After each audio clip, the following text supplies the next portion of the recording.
एक आपने ये कहा था कि जो नवाज शरीफ साहब हैं वो वजीर आजम के उम्मीदवार नहीं होंगे, शहबाज शरीफ होंगे, तो ये अंदाजा था, कोई आमद हुई थी या किसी ने कान में बता दिया था आके? देखिए, ये अंदाज़ा नहीं था, ये किसी ने कान में बता दिया था 3 महीने पहले। और आने वाले वक्त का जो है ना, आपको पता है सियासत में जब आपके पास चिड़िया होता है तो वो चिड़िया जो है कभी सही खबर देता है, कभी गलत खबर देता है। तो 3 महीने पहले ही पता चल गया था और इसीलिए कहा था आसिफ अली जरदारी साहब ने कि नवाज शरीफ वजीर आज़म बनकर दिखा दे हमारे बगैर, और मुझे अंदाज़ा था, इसलिए मैंने ये बात कही थी। कान में बताया, लगता है शहबाज शरीफ साहब के ऐसे बताया कि मियां मोहम्मद नवाज शरीफ साहब को भी नहीं पता चल सका इस बात का सर। लेकिन जरदारी साहब ने, याद है, अपनी इलेक्शन कैंपेन में कहा था कि हम मियां नवाज शरीफ को चौथी मरतबा वजीर आजम नहीं बनने देंगे, एक जरदारी सब पर भारी होता है। अब अल्लाह करे कि ये जो सेटअप है ये मुल्क के ऊपर भारी साबित ना हो। अच्छा कबूल साहब, याद है उस प्रोग्राम में हाफिज अब्दुल्ला साहब भी हमारे साथ मौजूद थे और वो ये कह रहे थे कि नून लीग ने वादा किया है कि वो मौलाना फजल रहमान को सदर बनाएंगे, और आपने उस वक्त ये कहा था कि नून लीग अपना वादा पूरा नहीं करेगी। तो ये वादा नून लीग ने पूरा नहीं किया या किसी और ने जरदारी साहब से किया हुआ वादा पूरा कर दिया है? देखिए, नून लीग हमेशा जब भी वादा करती है ना, तो मैंने एक चीज़ अपने पॉलिटिकल 35 साल के तारीख में देखा है कि वो अपने वादा कभी पूरा करती नहीं है, वादे पे उतरती नहीं है।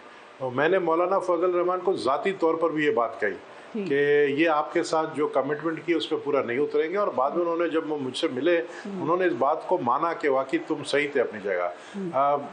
क्योंकि देखिए, जरदारी साहब का तो तय था कि वो प्रेसिडेंट पाकिस्तान बनेंगे अगर प्राइम मिनिस्टर बिलावल भुट्टो जरदारी नहीं बनेंगे। तो उस वक्त जो हमें एक था कि हम कोशिश में थे कि हमारे ज़्यादा वोट मिले, हमें कौमी असेंबली में नहीं मिल सका, वो नून को ज़्यादा मिला। तो उसी दिन जब 9 तारीख को रिजल्ट्स आ गए, हमें पता चल गया था कि प्राइम मिनिस्टर कौन बनेगा और प्रेसिडेंट कौन बनेगा। और सदर का तो आपने कहा वो पहले से डिसाइडेड था कि आसिफ अली जरदारी साहब नहीं बनना है ना,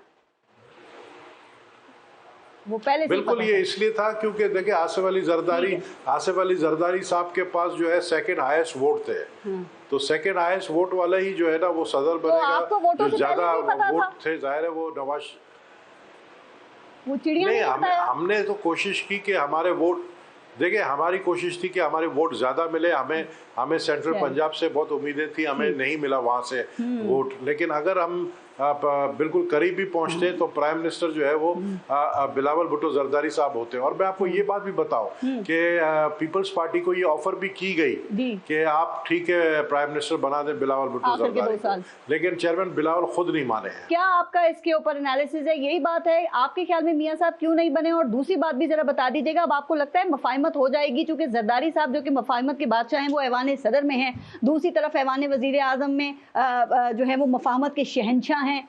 अब भी अगर मफाहमत नहीं हो सकी तो फिर अल्लाह ही हाफिज है। देखिए पारस, हम कोलिशन पार्टनर्स हैं और मैं कोई ऐसी बात नहीं करना चाहता हूँ जिससे हमारे कोलिशन पार्टनर जो है वो नाराज हो। मजबूरी ना, मतलब मैं नहीं चाह रहा हूँ, अभी वक्त नहीं, आगे वक्त आएगा।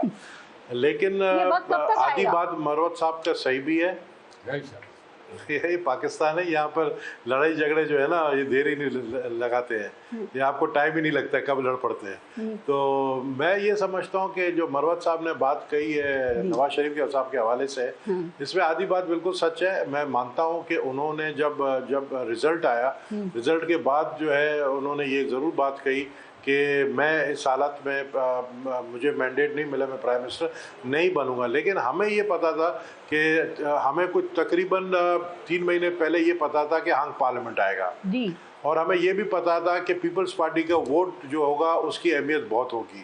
हम ज़्यादा कोशिश कर रहे थे कि पीपल्स पार्टी के, जैसे मैंने पहले कहा, वोट बैंक बढ़े, लेकिन वो एक जगह आके रुक गया। तो वो ये हंग पार्लियामेंट का जब हमें पता था तो आगे आने वाले दिनों का भी पता था। अब आप आ जाए मफामत के ऊपर, क्योंकि देखिए अगर आसिफ अली जरदारी साहब बने प्रेसिडेंट तो वो प्रेसिडेंट अलवी की तरह प्रेसिडेंट नहीं बने हैं, या उससे पहले जो ममनून हुसैन थे उनकी तरह प्रेसिडेंट नहीं बने। वो प्रेसिडेंट बने हैं कुछ डिलीवर करने के लिए, मुल्क के लिए। और वो डिलीवर क्या है, इस वक्त मुल्क को किस चीज़ की ज़रूरत है, जो एक गैर यकीनी सूरत हाल है, जो लड़ाई झगड़े चल रहे हैं, इसको ख़त्म करने के लिए मफामत करना है। हमने कभी भी पीटीआई के लिए या जो जेल में बैठे हुए उनके लिए अगेंस्ट हमने इसलिए बात नहीं की क्योंकि हम चाहते हैं कि जिनको मैंडेट मिला है उनकी इज्जत होनी चाहिए, मफामत होनी चाहिए। लेकिन अगला पार्टी मफामत करने के लिए अगर तैयार नहीं होता है तो उसके ऊपर तो हम कुछ नहीं कर सकते। लेकिन वो कहते हैं सियासी इंतकाम के साथ साथ मफामत कैसे हो सकती है कि एक तरफ मफामत एक तरफ सियासी इंतकाम भी साथ साथ चल रहा है, तो वो कहते हैं उसके लिए कुछ आगे बढ़ना पड़ेगा, कुछ देना पड़ेगा, उसके बाद फिर